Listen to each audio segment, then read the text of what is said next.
Welcome to my channel বিজেস cook house. আজ আমি বানিয়েছিলাম রুই পোস্ত।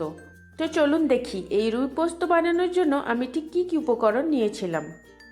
এখানে একটি মাঝারি মাপের পেঁয়াজ ফাইন চপ করে নিয়েছিলাম আমি। এখানে আপনারা চাইলে পেঁয়াজ বেটেও দিতে পারেন। আর নিয়েছিলাম 3 পিস রুই মাছ, অল্প হলুদ নুন দিয়ে মেখে নিয়েছিলাম। কড়াইয়ে তেল গরম হয়ে গেলে অল্প অল্প করে রুই মাছগুলো ভেজে নেব।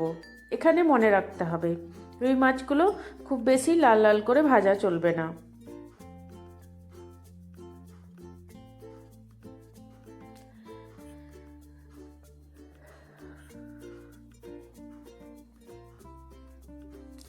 অল্প মাছগুলো ভাজা হয়ে গেলে তুলে নেব। আসলে খুব বেশি ভেজে দিলে মাছের ঠিক টেস্টটা আসে না। এরপর আমি ফোড়নে 1/2 চামচ কালো জিরে দিয়ে দিয়েছিলাম।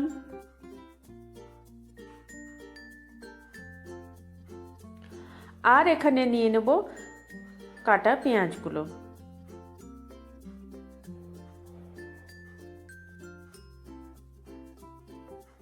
পরিমাণ মতো এখানে লবণ ইউজ করবেন। আর নিয়েছিলাম 2টো কাঁচা লঙ্কা চেরা।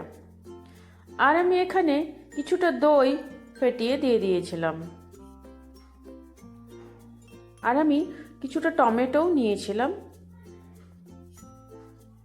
এখানে আপনারা চাইলে দই না দিতেও পারেন। পেঁয়াজ টমেটো ভালোভাবে ভাজা হয়ে যাওয়ার পরে এখানে আমি বেটে রাখা 4 থেকে 5 চামচ পোস্ত দিয়ে দেব।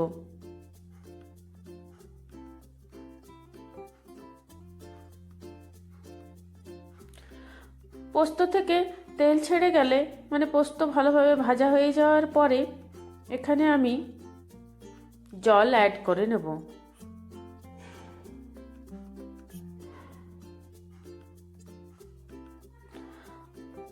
আর হ্যাঁ, বলতেই ভুলে গেছি, এখানে অল্প আপনারা চিনিও ইউজ করবেন।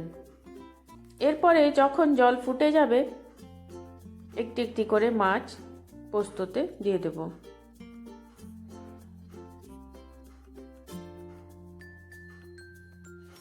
এখানে 10 মিনিট ফুটে গেলে রুই পোস্ত রেডি।